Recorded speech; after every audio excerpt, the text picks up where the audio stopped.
Hidely ho! Hello. All you Time Vortex people out there. How's it going? Hopefully well.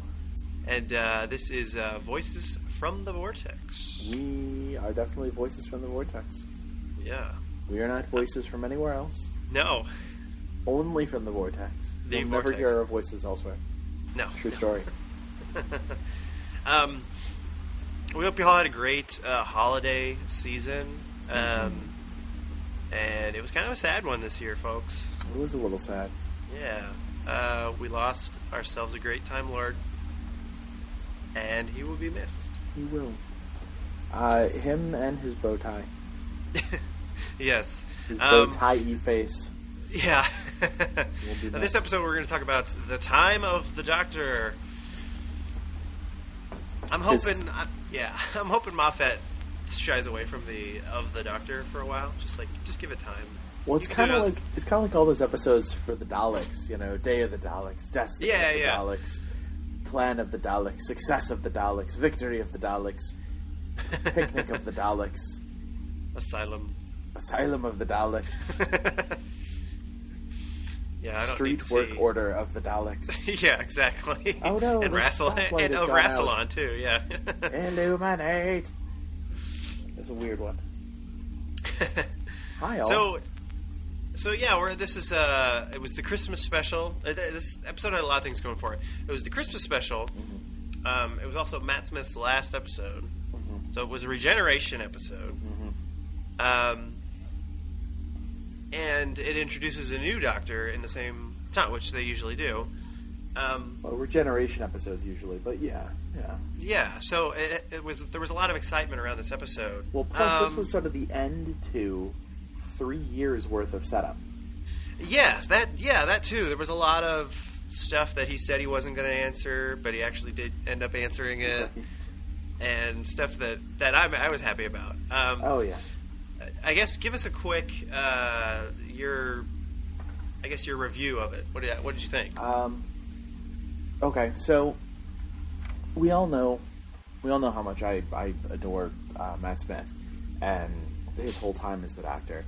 Let me say this: everything Stephen Moffat was building towards, he built towards in this episode. You can definitely tell that he probably would have gone on another season if he could have. I do feel like Matt Smith saying that he was going to leave probably threw him a little off his game. I think he thought he had a little more time. But that being said, this episode gives me everything that I want from closure. It really does. It gives me all the questions that I've been asking since Matt Smith's first episode. It really does give me those answers too. I know my friends across the pond totally disagree with me on this one, but it must just be an American thing. But man, I love what they've done with Doctor Who, and I love how this episode played out. I love the culmination of the Doctor. We'll go over different things, but my review is I feel that the episode was very good. Definitely top notch. Not his best Christmas episode, but it wasn't meant to be a Christmas episode. It just happened to air on Christmas. I would agree with that. This was not. You know, the last 3 Christmas episodes that we had are probably more Christmassy than this. Certainly, and even with the last one, the Snowman, having introduced Clara, that was still Victorian era Christmas. This was not a Christmas episode. This was a regeneration episode. So there was just a town called Christmas. I mean, they just kind of threw that in there because it was at Christmas. Because it was on Christmas, at Christmas, around Christmas, about Christmas, in Christmas. My review is it was good. I really enjoyed it, but it was kind of weird. Like there was a lot of weird stuff going on in this episode that seemed like it was acting like, oh, this is normal. No, we do this all the time. But it was like, well, it's kind of, I don't know. There was something just kind of weird about it, but I did really enjoy it.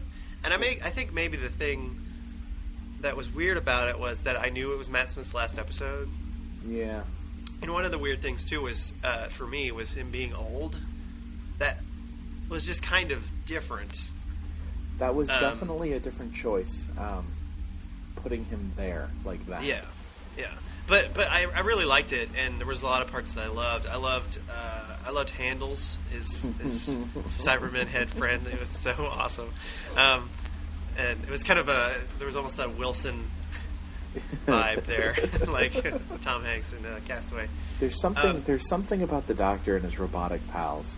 Yeah, Handles and K9. K9, yeah. Let me say this about the episode. I would love to see him with just like a Dalek friend, like that would be. He had it briefly in the asylum. Yes. Poor Clara. Poor Osmond. Osmond. Something about this episode. Okay, so clearly we've got a lot to go over with this episode. First things first. The episode itself is about the siege of Trenzalore. It's about the final battle for the Doctor and everything that's sort of brought to our attention in the Name of the Doctor by what's his face and Richard E. Grant. And it's an episode that discusses what should be the hardest thing to discuss about the Doctor, which is why he has to choose to fight a war. And I thought they did that very well. It wasn't a battle. You know, when we see the side from the Name of the Doctor, we hear it from the bad guys. We hear it from the villains saying, "Oh, this was just a minor skirmish. This was no time war." And the Doctor, the Butcher, the Murderer, the oncoming storm, the Valeyard. And, when you look at it from what actually happened, the Doctor was only there to protect and preserve something that he found was important. He knew he had to be there, otherwise his people would be lost. And it's very of Matt Smith that he chose to defend that planet for that reason. Yeah, in that town, yeah. Now, one of the things that I really loved about this is right after the 50th, and for them to right away go Gallifrey, and you go, really? Well, that was quick. Yeah, that was, yeah. But they didn't. That's what I loved about this. This whole episode was built on the premise that we have to give you some more information. We had the 50th. Everything led in the 50th to the question of, did he really save them? And now we had to explain, how do we set up the rest of Doctor Who? How do we, because the 50th doesn't finish it. The 50th just says they're out there. This one says, but now they have purpose. Now they're not, now there's no question of will they come back? It's when they come back. And it's not a question of will the Doctor be there for them? It's how is the Doctor there for them? He's beholden to them now. They're So, couple things though about that. One of the things I really loved about this episode was that the Doctor stays.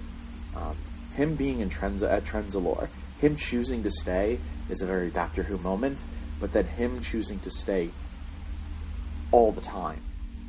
Never choosing to leave, never choosing to give up, never choosing to surrender or come to terms, even when the TARDIS was there, when it came back for him.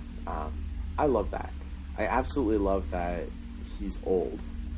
And even before he was old, he's old. And he can say, now I can finally say, I want to stay. I want to do something meaningful. Because he knows, he sees that this is the end of his life. He's been given that prophecy. And he's kind of come to accept it a little bit. He's come to accept it. Especially by the end. David Tennant didn't accept it. One regeneration ago, David Tennant refused. He knew his end was coming. And he ran away. As far as he could go. Until he was physically, by complete circumstance, sucked into having to do his final moments. It was just, David Tennant was the whirlwind. It was, I'm just traveling about, and now I land to talk to the Ood, and now I gotta go to Earth, and the Master's here, and there's Wilf, and oh my god, everything just kept building and building and building until that moment, and Tennant has to make that choice. Matt Smith stood there, knowing full well what was coming, and said, I'm gonna do this. This is me. Yeah. This is my final life. Yeah, he knew that final little standoff there with the Daleks, he knew he had to go up there. He says, I don't really have a plan. I'll see what happens. Well, but even well before that, he knows it's going to end here. Yeah. Right. When he asks Madame Superior, when he says, I have only one question left for you, what planet is this? And she says, Trenzalore. He knew what was going to be the end. He knew he would die there. He knew that everybody would die there. He knew that the place would burn and that the TARDIS would be his grave because he'd been there. He had seen that. But where David Tennant saw his future through prophecy, where David Tennant saw what he had done and saw the ood and the snow and decided to run away, Matt Smith chose not to go. So for me, that was the difference. That's where Matt Smith shines. So that I really loved how they did that. I thought that was done well, and very I think that's a good character development just of the Doctor in general. At his time in his life when he was 10, he didn't want to go. But by the time you get to the end of 11, he's accepted it. He's changed. Right. Yada yada yada. One interesting thing that we were talking about last time was we needed an answer to this regeneration limit problem, and they give it. They say, okay, well, look, I am 13. You got the War Doctor in there, and then you got 10-2. Okay, so I am 13. So an interesting sort of theory here is that when Tennant was regenerating, he knew that this was his last life, and so him saying I don't want to go may have some new meaning or something. I don't know if they planned it that way, but it's kind of a cool way to look at it. Sure, like it adds a layer of depth to it. Yeah. It's kind of a neat Tennant extra thing there. Tennant gives that monologue when he's talking to Wilf about dying. When he says to Wilf, regeneration's just like dying. So I die and someone else takes my face, and some new man with my body, some new person. And so when he says the line, "I don't want to go" at the very end there, I mean, it's possible because he knows he's going into his final regeneration, his final life. But I don't think that's what.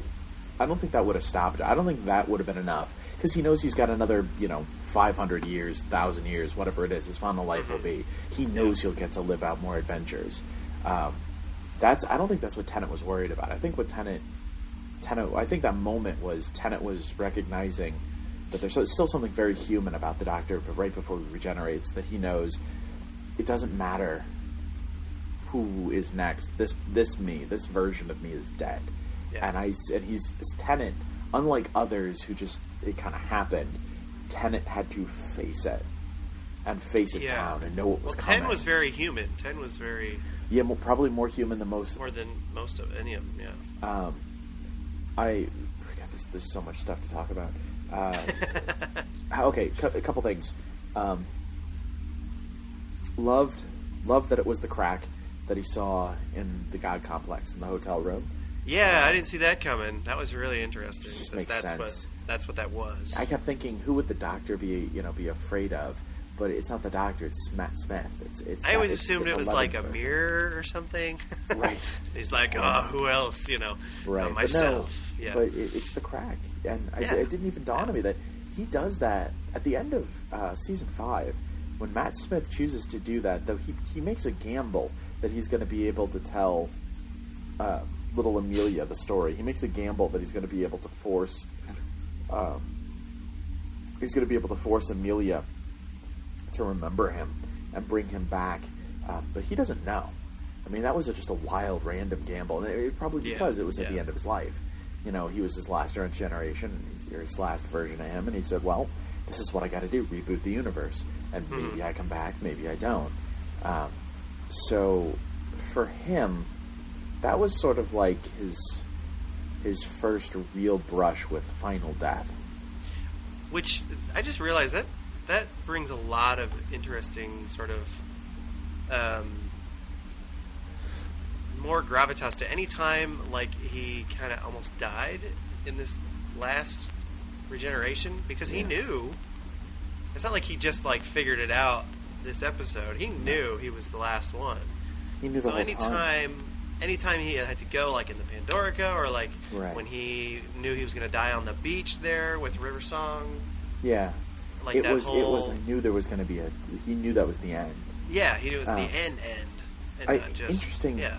One of the things I've seen a lot of people talk about, one of the criticisms I've been seeing, people saying, well, then if he knew it was his end, why did he fake a regeneration on the beach? Why did he make the Tesselector make it look like he was going to regenerate and then die? Duh, nobody else knew. Not even River knew. He didn't tell anyone about the War Doctor. He didn't explain that Tennant had regenerated once without changing his face. He doesn't have to. He's the Doctor. The Doctor lies. He wanted people to see the spectacle because when he fakes that regeneration on the beach, he wants the silence to see. He wants his enemies to think he died. Mm-hmm. So that's an important thing. I've been seeing a lot of criticism about that. And I keep trying to, people keep saying stuff like, well, this doesn't make sense, and this doesn't make sense. Why did the Doctor say this? Why did the Doctor do that? Because he lies. He doesn't have to tell you the truth. The most flat-out lie I've ever seen in this one. He tells Clara, I will never send you away again, and immediately leaves her at home. Yeah. That's who he is. Especially this version of the Doctor that was Matt Smith. His version lies. And he's doing it to protect her. I mean, he understands, Right. He understands it's not nice, but he has to do it because he cares about her. I love that Stephen Moffat writes wibbly wobbly timey wimey so well. He writes this sort of everything happens backwards, and all of Matt Smith was written backwards. Everything that happened to Smith happened because of that last episode. Yeah, that was really cool.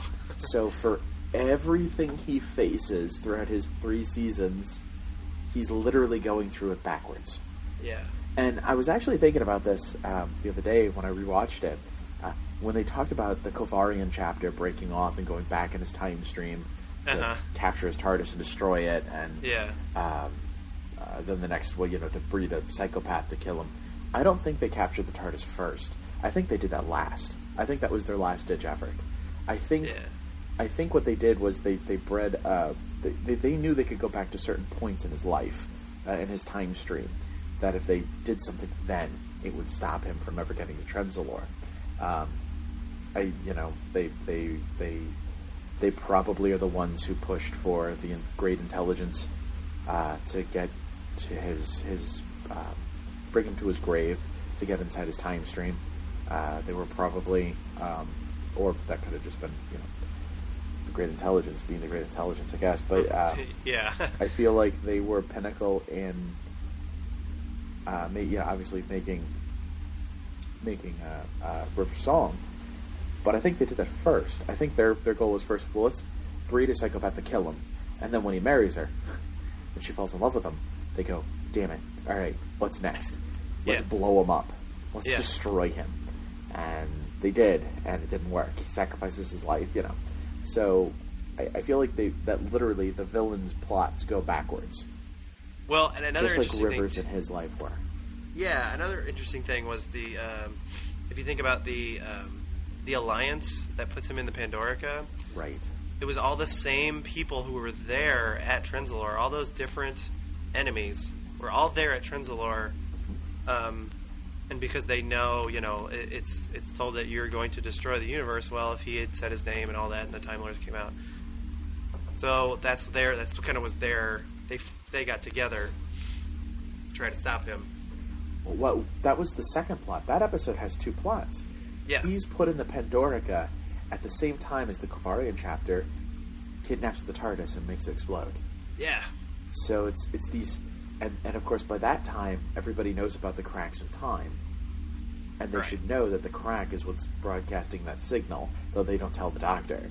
So you've got 2 villains working against him at the end of Season 5, whereas Season 6 just had the silence, just had the one, the Kovarian chapter. Yeah. I like that. Which was cool that it was like the silence weren't necessarily... The aliens, they weren't necessarily bad. It was just that group of them... Were extreme. Were bad and were extreme. And because he fights with them on Trenzalore, which I thought was hilarious. The silence were like behind him. They were his army. It made perfect sense. Yeah. And I love that. Yeah, well, I love that at the end there were only the 2. That there was only the Daleks and the Doctor. Yeah. Because, of course, it's always just going to be the Daleks at the end. Something interesting to point out, too, about this episode, just quick sidebar. They have put out an ebook that you can download called Tales of Trenzalore, that actually cover the fact that from the time he sent Clara back as Old Man Doctor to when she comes back and he's super duper Old Man Doctor, that was 900 years. Oh, it must have been. And they already said before that it was like 300. It was 300. Yeah. Before that, So that's 1,200 years he's on Trenzalore. He was already 12 or 1,300 years old, which puts him at about 2,000, 2,100, 2,200 years now. Which he was...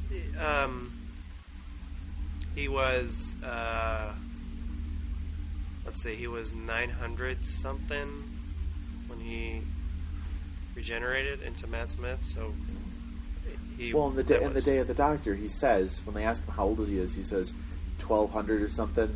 This is, unless I'm lying. I'm so old, I don't know if I'm lying. Well, anymore. remember, because I just remember in season 6 when Amy notices his age difference. He says he's 1,200 or something. He's like, "Wait, you're like 200 more years old than you were before." You know. Yeah. He regenerates into Smith, and he's about 1,000 years old. So he's about Smith for he's Smith for about 1,300 years. Yeah. So I'm just trying to, because we have this this thing that happens with the first Doctor and the War Doctor, and assumingly is getting close for the 11th Doctor, is this idea of the regeneration. The body can wear thin, and you are kind of forced to regenerate because you're so old. Right. Okay. I think we never really talked about it, but Hurt's Doctor, when he regenerated, he said, "Oh, the body's wearing about a bit thin," but he couldn't have been too old. You know but what I mean? it's not age of the Time Lord; it's age of the body. Well, that's what I mean. That's what I mean. Hurt's Doctor would have been in the 800 range, younger than Eccleston or Tennant or anyone. Yeah. But that Doctor had seen nothing but war, so his body was giving out, probably just failing him. Mm-hmm. So, which makes a bit of sense. Same thing with the first Doctor. The first Doctor was several hundred years old when he regenerates. You know, wouldn't he have done it when he? But remember, Tennant even says, "When I was just a child, 90 years old, 100 years old." So 90, 100 years for a Time Lord is child's age. Yeah. So Hartnell's Doctor could have been, he could have been 3, maybe even 400 years when he regenerates into Troughton. Mm-hmm. We just don't know. Yeah. I don't think they ever say. It's just interesting. I think the whole, I think it's interesting that the whole, the aging thing was really interesting because, I mean, if he's so old, he regenerates, but he never ages. I mean, he was alive for about 200 years before, and then I guess the next 300 he gets a little older looking. You know what I mean? Right. It's just an interesting concept that he aged, but they did it really well, and I think gotta give credit to Matt Smith for acting old, and you realize he's been acting old this whole time. You know, he didn't do much different. This is how he always acts as the Doctor. Just with makeup. Just now they put makeup on him, so it matched. I would like to point out a couple of things that bothered me initially when watching the episode. But going back, please bring it. Well, going back and rewatching, I think I've kind of come to better terms with. But to begin with, well, when you watch something for the first time, you're like, what? Well, and that's Doctor Who. You have to watch an episode 3-4 times. I mean, that's every time I watch the second time I watch it, I'm like, okay, there's something you missed. Okay, the dots are connecting. I think I get it. Yeah. Here's a couple things. Even if the Daleks have forgotten him, which they had up until they take the information from the Madame Superior, Tasha Lem, right. But before then, the Daleks, at the very beginning of the episode, the Daleks wouldn't have known who he was. Right. Okay, but the Cybermen do. And the Jadoon do. And the Slovene do. And everybody else does. So, presumably, when his TARDIS pops up there in the middle of an army of ships, nobody notices. And that bothered me. He's got the cloaking device on. Come on now.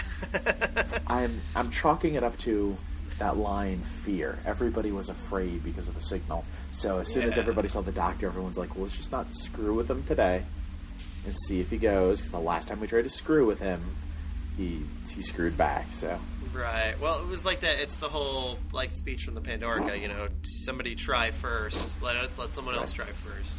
But remember that speech happens later for all those people. I know. But earlier for him. I know. That's when the Daleks remember who he is.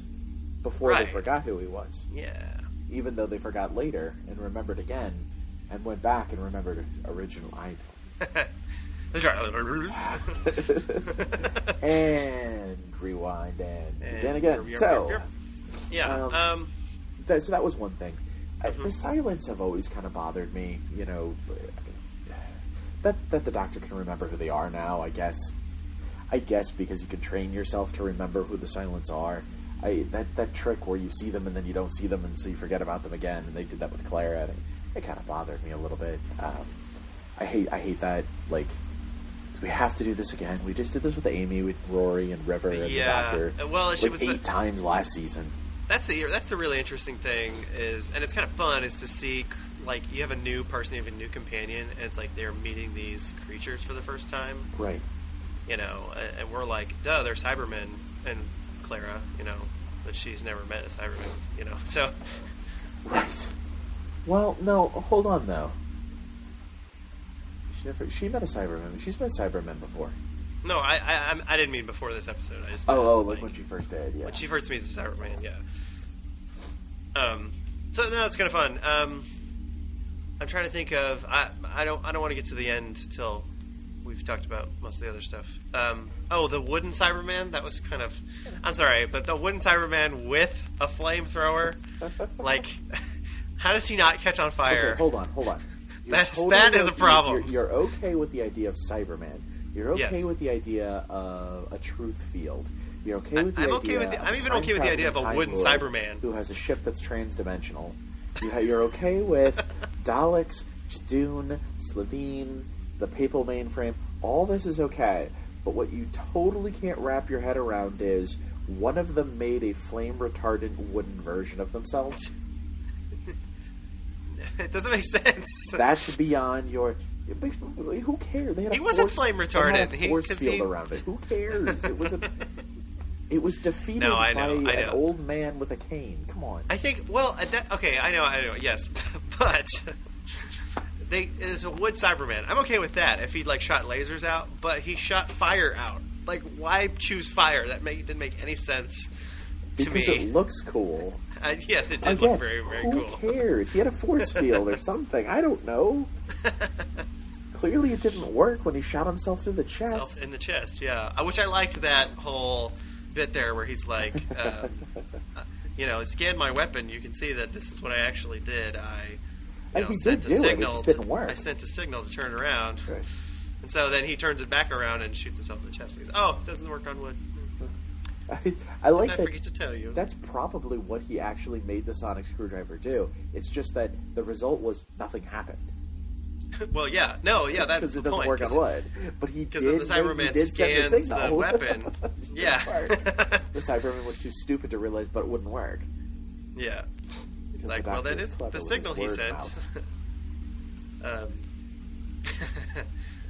I liked the whole idea of him staying in the town, but then he also he built he fixed toys for kids. Yeah. And he had all those pictures up. That was pretty cool.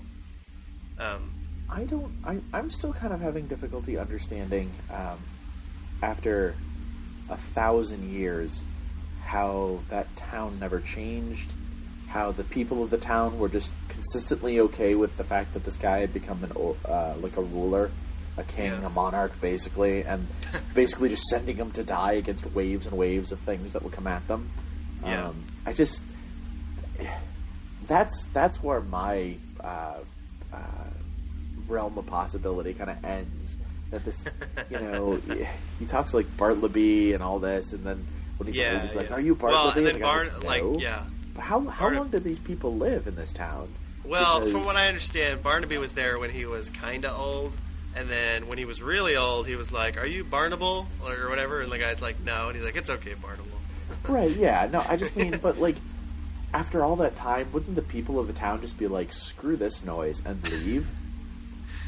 Well, yeah, you would think they could find some. That would have been the smart idea, was to get the people out of there and then do whatever you want, say your name, whatever. Yeah, there's nobody there to. Well, no, he still couldn't, because even if he said his name and the Time Lords came back, why didn't he try to find a way to send a message then to the Time Lords? Why could he only say his name? Why couldn't he? Because Clara says a whole bunch more, and they were listening. So couldn't he have been like, "Listen, guys, just He's go to another planet. Go to. Yeah. I'll tell you what. Disappear from here. Reappear at another planet, and don't send a stupid signal to the universe." Listen, let's pick Scarro. Yeah, he could have been like. He's pretty persuasive. I don't know why he didn't just try to talk it out. But I don't.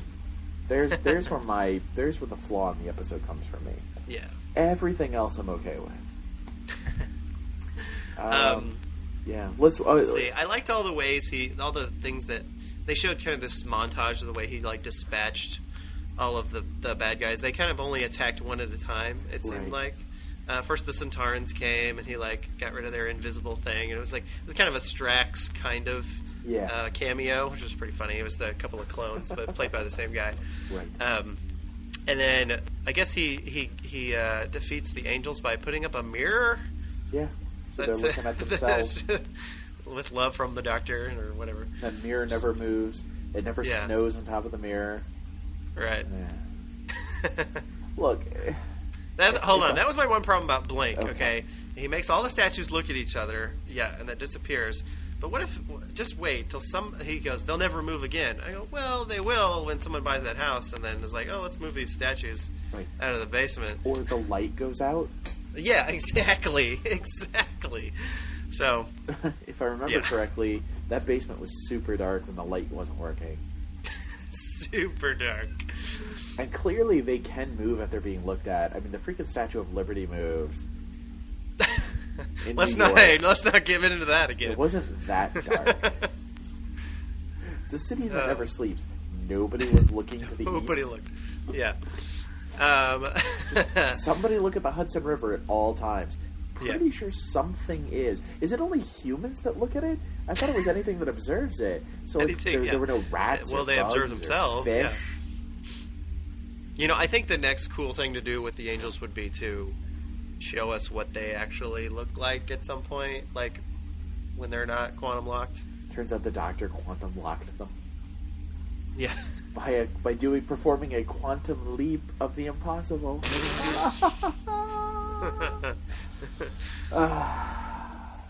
Hey, he's just trying to put right what once went wrong, okay? Ziggy says there's a 20% chance no one will get that reference. Hoping that the next leap will be the leap home to Gallifrey. Oh, hey, there you go. Okay, so the one interesting thing about this is he gets a whole new set of regenerations. Okay, so he's given. Which I loved his face. Yeah, I loved his face when he like ate that little light or whatever. He was like, I also like that the Time Lords, in order to help him, shoved it down his throat. Yeah. Just eat it. That was just like, I'm going to get you back. Yeah. Send the master at me, will you? One thing that was really interesting about the new regenerations was the thing comes down and he eats it, and then he has this big explosive regeneration thing where he blows up all the Dalek ship that was there and all the docks and everything. But then later, that's not the real regeneration. He hasn't changed yet. But no, but okay, but no, that was. Hold on, back up. We've seen plenty of times before.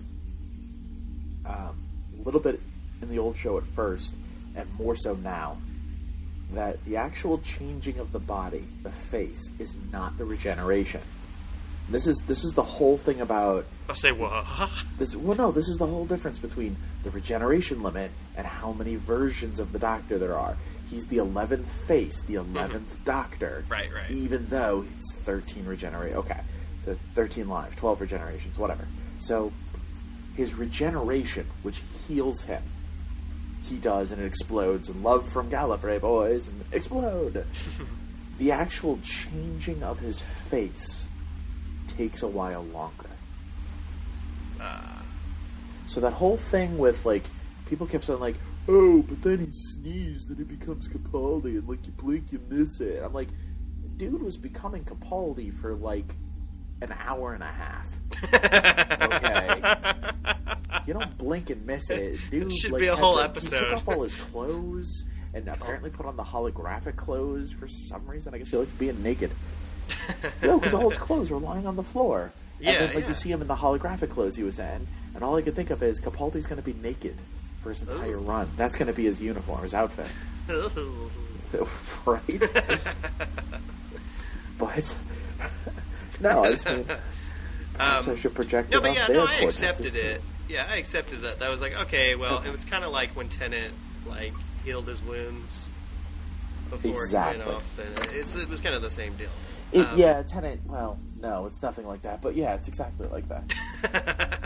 If you got to think of that in order to make it make sense, I just mean it's a longer thing, like and it starts. Right. But usually, what we're used to with the last 3 regenerations. What we're used to is regeneration equals the change of face. Yeah, is the light shooting out, and when you're done, you got a new face. But from all of the old show stuff, with the Gallifreyans, when the Time Lords talk about it, with Romana, with other references to it, most Time Lords don't regenerate because they die, or they get shot, or they get old. They regenerate because they go, well, I guess it's time for a new regeneration. Time to be a new person. It's a thing. It's vanity almost. Most of them do it because they want to. So they prepare, and they prepare the face, and they prepare who they're gonna. So all I can imagine is this is more like that, where he regenerates to save himself, so he doesn't die. The regeneration energy heals him completely. But then it takes a while to get his new face. Yeah. Okay. I liked He's a Coming. I liked that final monologue, man. Oh, jeez. Okay, we'll go ahead and start talking about this. Okay, so she comes in the TARDIS, and there he is. He's like, I'm okay. I'm just, breaking it into new regenerations. Yeah. I'll change my face here in a second. I'll have to, but. I'm going to sneeze in a minute. But. Yeah. Which I actually, that surprised me, but I loved it. I was like, something different. It was so quick. Yeah. I was like, well, it definitely did its purpose, which was to shock the audience. It got me. I was like, whoa. Whoa. And then and then Capaldi's face, Right. Well, that shocks anybody. Yeah. let me say this, too, about that. Is it just me, or if they had the same special effects today as they did 50 years, or if today's effects they had 50 years ago, could we have assumed that every regeneration would have been building in its explosiveness? Because we've seen that now, where the War Doctor goes to regenerate. It's just like when River first regenerates, when little Melody Pond. It's just kind of like it's spraying a little bit. It's all but then when you see her next regeneration, when it's much more, it's more powerful. Yeah. So what if it builds and this Eccleston's was is kind of bigger, and Eccleston's is a little bigger, and then Tennant's destroys the TARDIS. The TARDIS, and then look at this one. Look how big this one was. It took out a Dalek ship and decimated a town. Yeah. But then look at the actual change of the face was quick. Which Clara was like, everyone get inside, which that didn't help them, I guess. It did. Well, okay. They survived. Oh, okay. Shut up. Let the people of Christmas live, dude. Okay, all right. What are you you're just attacking them today. No, I'm kidding. No, it was explosive, but then the changing of the face was just quick and subtle, and it was done. And so maybe it'll build again. Maybe it'll start getting more intense each time, and then build to where it's a planet-wide event. Where he becomes so powerful that a regeneration might actually destroy a planet. Well, it was. Yeah, that's kind of how it was in classic Doctor Who. It was pretty short.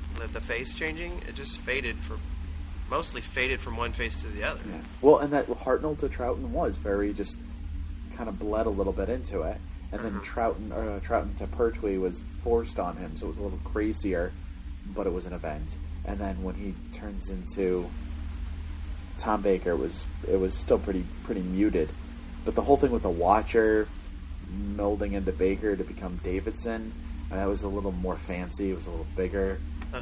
Same thing. Yeah, you're right. Same thing. It just kept going until you finally get to 7 to 8, where Paul McGann was in a lightning and electricity, and it was a lightning storm. Which was interesting. The oncoming I have to watch storm. that. I haven't seen it yet, but I've seen the regeneration. You've got to see that movie. I know. I've got to see a lot. Modern Who. So yeah, I loved. There was a lot of, just a lot of callbacks to old stuff in here. He had the fish fingers and custard there. He was eating, and that was cute. He takes his bow tie off, and him with Amelia. The little Amelia running. There was this whole. He kind of imagined her, coming down the stairs. And she says, "Raggedy Man, good night," and it was just very touching. Did it disturb you too that in that exact moment in that scene, both of those actors were wearing wigs? They were both bald. Bald. I mean that's almost adorable. Everyone knew, so it wasn't like right. Yeah. What bugged me about that scene was that they didn't get the same. I'm sure she's older now, but she probably is not that much older. That would have been a big deal to play the little Amelia, like running up the stairs. It was obviously somebody else. Like it was obviously some girl. You sure? Who kind of looked like. No, I'm positive. Yeah. Because little Amelia Pond, she's related to Karen Gillan. Yeah, they're like cousins. Yeah. They do Christmas every year together. I think they just got somebody who was shorter, because I think the other girl's getting older. She's maybe more of a teenager now. Yeah. But the Lost syndrome, the Walt syndrome. Yes, exactly. She got kidnapped off a boat, and then you don't see her again for like 3 seasons. But when you do, you're huddled down. When you do, they flash forward, so it's okay. Yeah. She's wearing a big T-shirt, so it looks like she's smaller than she actually is. Okay. But yeah, no. Let's. I loved. Talk about the touching moment. It was very good. Can I just say his last words are not that monologue, though. If you listen closely, his last words are, "I will always remember when the doctor was me." Nope.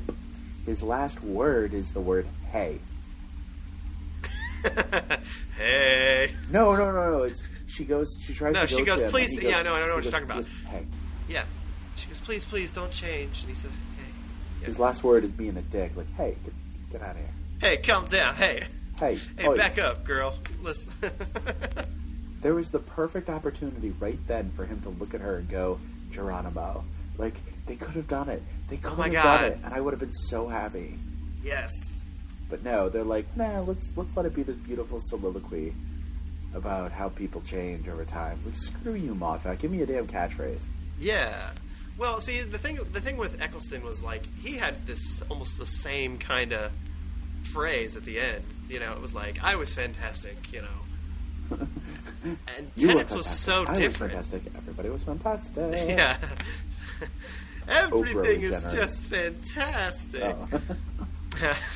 But Tennant's was so different. It was so like. Well, Tennant it wasn't a catchphrase. It was I don't want to go. Yeah, he didn't say. Yeah, like he just. Or I'm sorry. I'm so sorry. Yeah. He could have said. He could have said all on Z, or he could have said something about change or whatever. Right. Yeah, but he didn't. So this was kind of. He could have quoted Pertwee. Yeah. Pertwee. Where there's life, there's a tear for me, Sarah Jane. No. Where there's life, there's hope. Really? Were you writing poetry? Your final words are... So I was a little So I'll have to say I was a little disappointed in the final words. I thought maybe they'd be something a little more interesting than what you said was super interesting, though. Like... Yes, but in the same vein, it was more just like you said, it was like a poem. Yeah, it really was. He was saying goodnight. Yeah. Which is why I think so many people are kind of obsessed with Tennant's last words, is because they're so different. And they're so, like, there's almost a conflict, like, right before he changes. It's not this whole, like he's talking to the fans or something. You know what I mean? Well, and Tennant had hair when he said it. Yeah. Yeah, he wasn't wearing a wig. That makes a difference. Yeah, it really does. Yeah. Again, they were both bald. And, yes. It's going to be a thing. Next year's Christmas episode, everybody will be bald. Everyone. It'll be... That's the thing. It's like the adipose, but it's like hair. They call it the bald of the doctor. Yeah. The name of the episode. The scalp of the doctor. The scalp of the doctor. Speaking of next year, holy cow. Okay, so we have till August. Is right? Yeah. Okay. No. Later than August. They said it might even be September or October. Oh, God. It's going to be all 13 episodes straight through. That'll be Christmas nice. Special. That'll be nice. But if they start in August, there's going to be huge. There's going to be like a month where they don't air episodes. So I would imagine they'd probably start in September so they could go straight through Christmas. There'd be 8 months before that, so I'd be okay. I mean, it's not like I'm not used to it. Look, bud, you got Hulu Plus. There's plenty of Doctor Who on there. Hey, I'm working on it. I know. I'm almost done with Hartnell. For all our listeners, man, Taylor, he's almost done with Hartnell. I know. Congratulations, you're almost where 3 years after it began they were. It's only taken me like a year. 7. Okay, so let's talk about Capaldi. I have something really important to say about Capaldi, but go ahead, you first. Well, I was just gonna say I'm really excited. I think just like when Matt Smith started, you were like, okay, I think this is gonna be good. I think he's got a grasp on the kookiness and everything. And same with Capaldi when he came in. Right. The whole first part where he was just staring at her and she was staring at him, I was laughing so hard. Like, that was so funny. And then he's talking about his kidneys, and then he's like, "Oh, we're probably crashing," and then, right. So that last line of his, do you know how to fly this thing? 2 things. 1, honestly don't think he knows how to fly it. No, I don't either. I think that's going to be something... 2, Time Lords took his memory. Gave him a brand new... But they've done this before. They give him a brand new regeneration cycle, but there's punishment to it. They don't want him traveling across the galaxy and through time and space. They want him focused. They want him on Earth. Maybe they want him to have to earn the right to go find them, or maybe if he's traveling, he'll miss them or something. Yeah. So I think they took it away from him. Well, here's my question for you, since you know more about this kind of stuff than I do. They've given this isn't the first time someone's been given a new set of regeneration. The Master, right, was given a new set. Was not given. He was, or he took a new set, or he got a new set somehow. He was offered one, but he didn't get it. But then when they brought him back after he died, one would assume he was given. But he even says, if the Doctor can be young again, so can I. So maybe he just stole or just assumed. I don't know. Davies was very unclear when he wrote that. Well, somebody's had... This isn't the first time, though. He was offered it. We know they can give it because they offered it to him. Right. Is there anything that is interesting about that like, is not... That, like, anything that interesting that happens to you that we wouldn't... Us Nuvians would not know? Nuvians? New Whovians. Nuvians. Like any interesting side effects or something that will... Yeah. Here's the thing. Again, we've never seen someone get a whole new regeneration cycle. It was only ever offered, it was offered once, it was offered to the Master, and was offered by the villain. So, like, it was the bad guy offering it to a bad guy in the first place, and that is... So it could even have been a lie at that point in time. We could always assume they were lying to him. Yeah. But they gave it to the Doctor, so we have to maybe assume that no one's ever gotten this honor before. In the old show... Prestigious. Right? In the old show, there were several Time Lords that we saw in Tom Baker's era, like 3 or 4 times, and every time they were a different regeneration. And so it was kind of like, it was sort of the joke. There was a character named the Castellan that we saw 3 or 4 times, and every time we saw him, it was played by a different actor. So we kept regenerating. So I like to think that the Time Lords just like randomly give out a new regeneration cycle. Like, hey, you done with all your 13 lines? Yeah. Going to the spa. You got another 13 for me? Sure, here you go, buddy. Yeah, because unless you were immortal, like, you wouldn't... It's like you're wasting your lives. Like, it isn't... You know what I mean? Well, and... So they'd have to be giving out extras or something. They weren't. They really weren't. I think that was the point, though. Immortality was only ever achieved by Rassilon. That was the thing. The Time Lords knew that, and the 13 lives rule was a rule. The Time Lords were not allowed to go beyond it. I don't think it was their own rule. I think it was Rassilon's. I think Rassilon and Omega knew, so they refused to give them immortality. Or maybe it was the other. I don't know. But we'll have to go through. There's so many old stories that have to deal with this that make up the Cartmel plan. Things that relate to all of this that I think if they would just talk about it. Well, hey, we've got 9 months, so... In the time it takes to make a baby, we are going to talk about the Cartmel plan. That's right. This might be a plan. So, yeah, I'm excited. I would love to know what he's going to wear. I would love to know if they're going to change, like, the TARDIS again, or they're going to change the main theme again, or whatever. There's so many questions. There's so many things that... They're not going to tell us until, like, April or May. You know they won't. They'll hold out on us. Because they're jerks. They won't tell us till, like, a week before. Right. By the way, Capaldi's not even the Doctor. We hired this other guy. It's Richard E. Grant. You're welcome. Everyone goes, what? No. The Great Intelligence was the Doctor. He's so smart. Yeah. What a bunch. So, I guess in 50 years more, we'll be talking about this again. Well, he's back to his next 13th regeneration. What's he going to do? I've just been to the 100th anniversary with all 57 Doctors. In 32D. Yeah. So, yeah, he's got 32D. Anyway. Don't you remember that bit from the beginning of the 50th in the movie theater? When he's talking, he's like, hey, everyone, I've just been to the 100th anniversary episode. Yeah. In, like, 32D, and, like, the lady comes out and goes, 3D? Really? Is there, like, a ration going on or something? That was good. I hope those are released. Yeah. I hope those are released online or something. They're online. You can find them on YouTube. They are not on the DVD, which I thought was a shame. That should have been there. So, yeah, I'm really excited for Capaldi. Me too. I hope I like what's going to happen. It's because it's going to be different.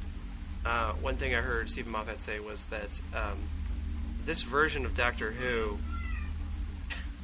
My daughter. One thing I heard Moffat say in an interview somewhere is that this version of Doctor Who that's been going on, it's been going on for like 8 years now. It's old now. It's time for something kind of different. This sort of action hero type young doctor running around. He said that this show's kind of old now, and so he wants to do something pretty different. Put him in a diaper. Make it Doctor Baby. There you yes. An 8-year-old doctor. Clara's like pushing him around in a pram, like. Basically, it's Doogie Howser in the TARDIS. Yes. Neil Patrick Harris for Doctor Who. Yeah, he does not look like he did when he was 13. Yeah, you're right. Be cartoon. Right. Maybe the kid from Modern Family or something. There you go. There you go. Well, all right, guys. Hey, listen. Time of the Doctor. Fantastic story. Yes. Great regeneration episode. I loved how it all came together. Me too.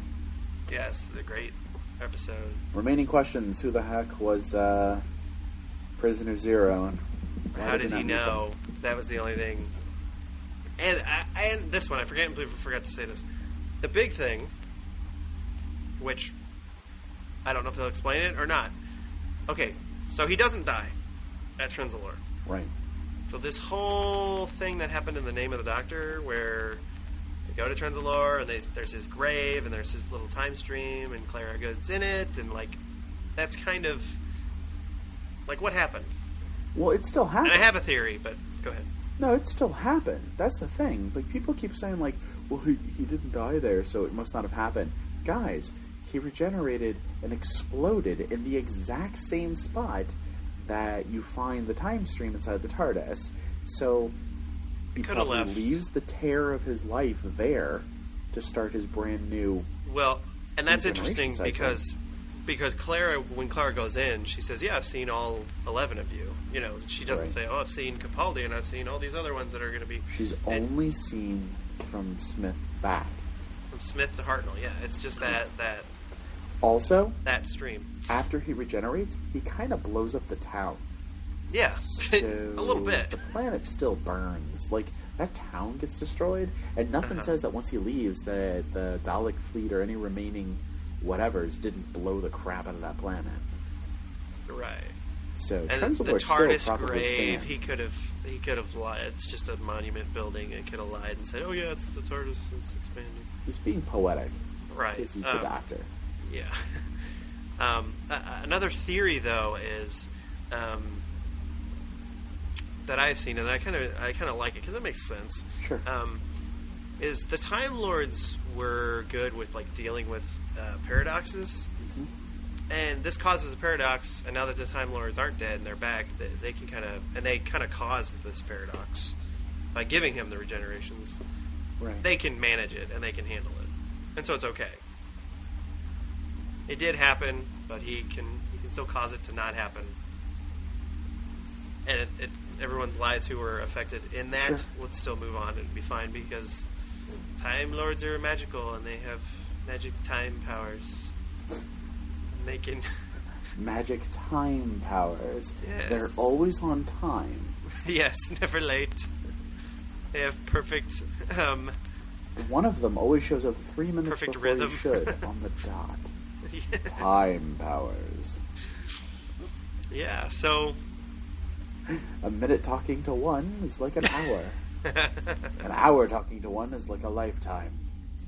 Time powers. Time powers. All right, guys. Well, Austin time powers. Yeah, baby. Austin Powers is the Doctor. Yeah. Clara, you look very shagadelic, baby. Even with the Dalek and the TARDIS, I'm just randy for it, baby. Yeah. That eye stalk, man. He is British. He is British. He's British. So he could be Doctor Who. He could be.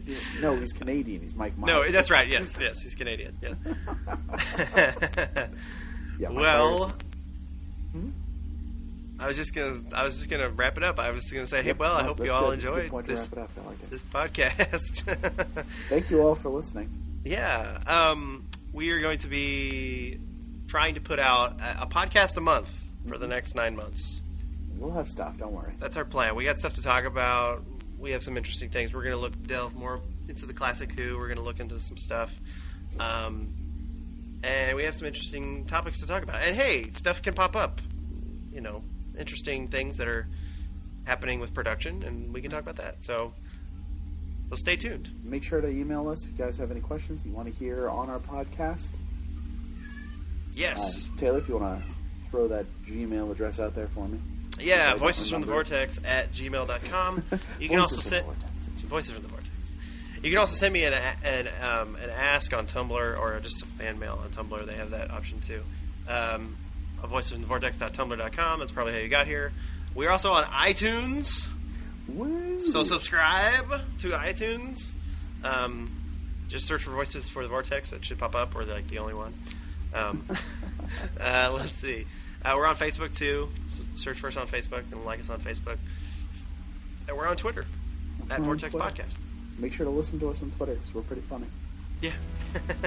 Funnier than the podcast, honestly. I don't know about that. Hey guys, thanks for listening. Once again, this is Matt. Yeah, and this is Taylor. We're the two dudes from Gallifrey saying thanks for listening to Voices from the Vortex. And whatever you do out there, don't regenerate unless there's a Dalek around.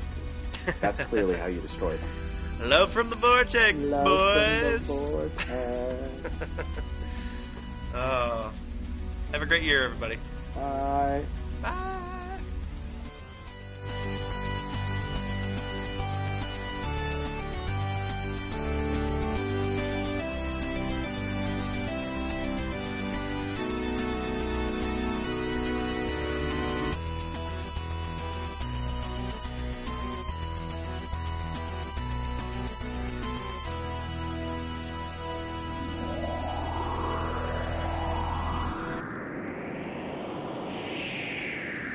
Goodbye.